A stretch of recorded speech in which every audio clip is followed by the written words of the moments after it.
Perkenalkan, nama saya Iqal Hafiz Asikin dari kelompok 11.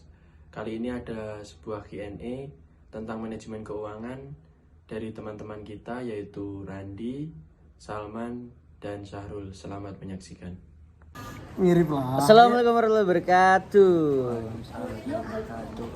Kami dari perwakilan kelompok 11 ingin menjawab pertanyaan yang sudah kami presentasikan, yaitu tentang manajemen keuangan. Silakan dilanjut oleh Mas Faris. Oke, yakni ada kelompok 1 dari Novi Ramadhani 367. Pertanyaan pertama adalah, apakah keputusan keuangan hanya dilakukan oleh manajer keuangan dan apa kegiatan manajemen keuangan? Silakan dijawab oleh Mas Syahrul. Kalau keputusannya mungkin diambil oleh manajer keuangannya aja, tapi untuk disahkannya seharusnya melibatkan forum satu perusahaan sehingga keputusan itu bisa diterima gitu loh oleh semua pihak. Ambil contoh lah kasus misalkan pengeluaran proyek A. Nah, proyek A ini pengeluaran sudah sesuai estimasi atau sudah sesuai catatan pengeluaran atau enggak, sehingga di situ disahkannya bersama-sama, dicocokkan sama pengelola proyek itu contohnya. Oke, dilanjut lagi pertanyaan. Ya, silakan. Oke, yakni dari kelompok kedua dari Kamili Lama QK Mili boy. NIM 364. Pertanyaannya, bagaimana cara menjaga konsistensi keuangan suatu perusahaan? Oke, Mas Syahrul, bagaimana cara menjaga konsistensi suatu perusahaan? Di manajer keuangan kan ada personil-personilnya. Nah, untuk personil itu agar istilahnya langgeng dan istiqomah dalam menjalankan tugasnya, perlunya ada pengawasan, entah dari ketuanya ataupun badan evaluasi. Jadi sehingga setiap minggu ataupun setiap bulan ataupun setiap proyek itu masih terkendali, nggak ada penyelundupan ataupun bahasanya penelipan uang di luar pengeluaran. Nah, itu perlunya ada pengawasan, itu aja sih. Oke, pertanyaan selanjutnya apa, Mas Ini Faris? ada dari kelompok 3 dari Alen Cleonita 389. Bagaimana mengatasi keuangan yang lebih banyak pengeluarannya daripada pemasukannya? Apakah itu dipengaruhi dari manajemen keuangan? Sebenarnya dipengaruhi dari perancangnya sih, perancang proyeknya, sehingga bagaimana bisa itu mengeluarkan banyak dana tanpa memberikan impact ataupun benefit yang lebih banyak. Seharusnya pengeluaran dikit, kalau kata peribahasa Cina pengeluaran kita ataupun biaya kita yang kita pakai itu harus dikikis sekecil-kecilnya dan kita mendapatkan untung sebanyak-banyaknya. Nah, kalau misalkan memang perlunya pengeluaran banyak, harusnya benefit dan yang kita dapatkan pun harusnya lebih banyak. Itu proyeknya yang gagal sih. Oh, seperti itu ya, Mas Syahrul ya. Iya. Oke, kita next lanjut. Oke, pertanyaan selanjutnya dari siapa? Oke, ini ada dari kelompok 5 ya. Novanda Aura Ramadhani dari NIM 370. Di dalam manajemen keuangan pasti ada perencanaan keuangan. Lalu, langkah apa saja yang diambil dalam perencanaan keuangan? Bagaimana Mas Syahrul tanggapan Anda? Langkah apa saja gitu? Kalau perencanaan sih memang tergantung orang-orangnya ya. Setiap perusahaan juga pasti kalau perusahaan saya mungkin kurang paham karena belum terjun. Tapi kalau misalkan di organisasi, karena saya sudah ada jam terbang, setiap organisasi ada prokernya masing-masing. Proker yang entah itu mingguan, entah itu bulanan, entah itu tahunan, ataupun entah itu pertengahan tahun lah, macam-macam proker itu. Nah, di proker-proker itu selalu ada estimasi dana. Di setiap acara ada estimasi dana, sehingga untuk pengeluaran kita satu masa jabatan ini, kita kira-kira habis berapa sih? Dan itu kasarannya aja. Kebanyakan juga mereka bakal lebih ataupun kurang dari itu, sehingga pastinya kita kurang tahu. Tapi untuk setiap ada event itu tadi yang membuat adanya estimasi dana dan kita baru merancangnya dari itu. Kalau misalkan kita nggak ada kegiatan ataupun event atau proyek kedepannya, ya nggak usah ada gitu, nggak usah ada pengeluaran dana, kenyataannya kita nggak bergerak gitu. Oh, jadi seperti itu ya Mas Syahrul ya? Betul ya. Oke, Oke, next selanjutnya pertanyaan dari siapa dan Pertanyaan dari kelompok 6, yakni Nadira Warda Nafisa dari NIM 379. Oke. Standar akuntansi apa yang disarankan paling baik untuk perusahaan di Indonesia dan siapa yang berwenang dalam menyusun standar akuntansi tersebut?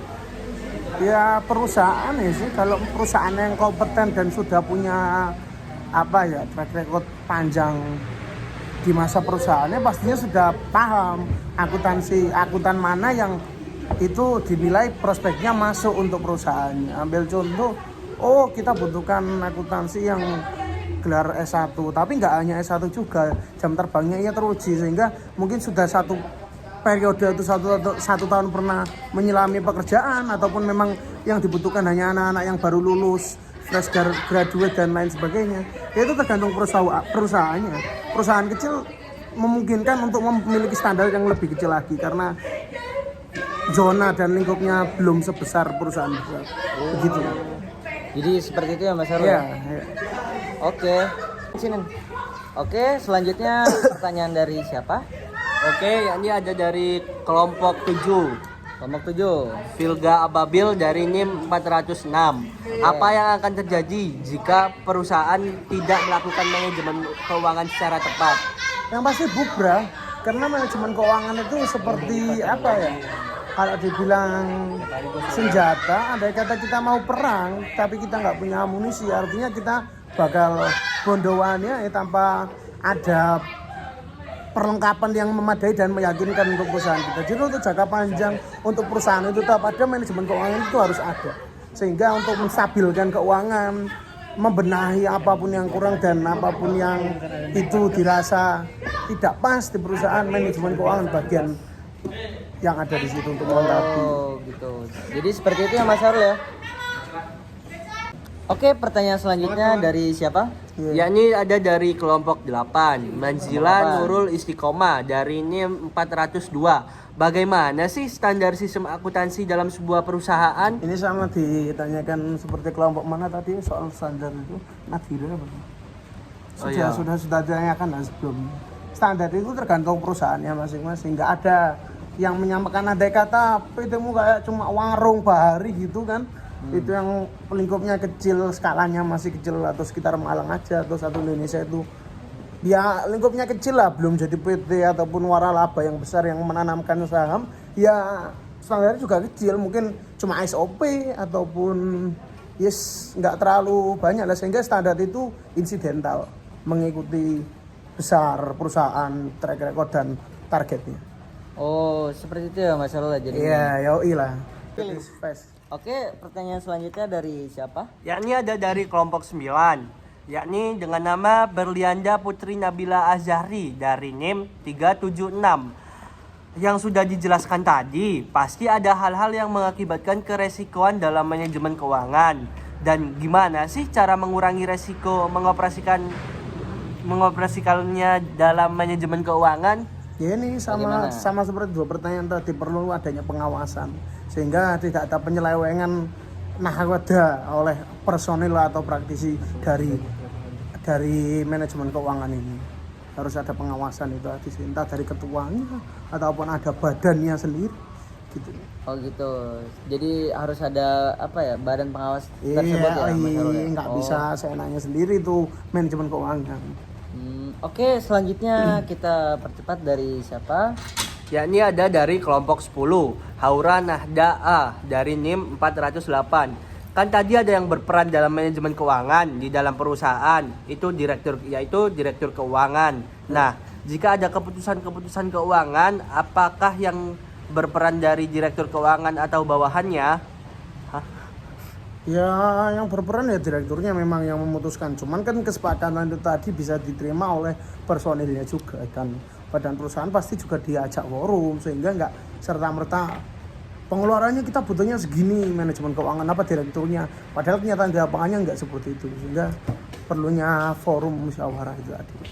Oh perlu ya berarti forum musyawarah tersebut. Iya, biar semuanya pada tahu manajemen keuangan nggak cuma direkturnya aja yang kerja dan nggak cuma direktur aja yang memutuskan. Oke, selanjutnya pertanyaan dari siapa dan kelompok berapa? Oke, ini adalah pertanyaan terakhir dari kelompok 12, yakni dari Adam Usman. Oke, Dari Adam NIM Usman. 371. Siap. Dalam manajemen keuangan pasti ada administrasi keuangan. Jadi pertanyaan saya, bagaimana pengambilan keputusan? Apa yang dilakukan oleh administrator keuangan untuk mencapai tujuan bersama? Ya itu tadi seperti pertanyaan sebelumnya aja, kayak perusahaan ataupun organisasi itu bergerak mau kemana, melebarkan sayap, pasti ada tujuan-tujuan ataupun rancangan untuk seminggu ke depan, sebulan ke depan, setahun ke depan, sehingga dari situ pun estimasinya bakal ada, dan bagian administrasi untuk merancang itu tadi, sehingga pengurangan ataupun kecukupan untuk pengeluaran itu harus ditipiskan mungkin agar perusahaan juga bisa jalan dengan mudah. Oke, jadi mungkin sekian dari kami bertiga. Oke, kita akan lanjutkan ke Bapak Haikal. Assalamualaikum warahmatullahi wabarakatuh. Yoi. Itu dia video Q&A dari kelompok 11. Bila ada salah kata mohon dimaafkan. Terima kasih.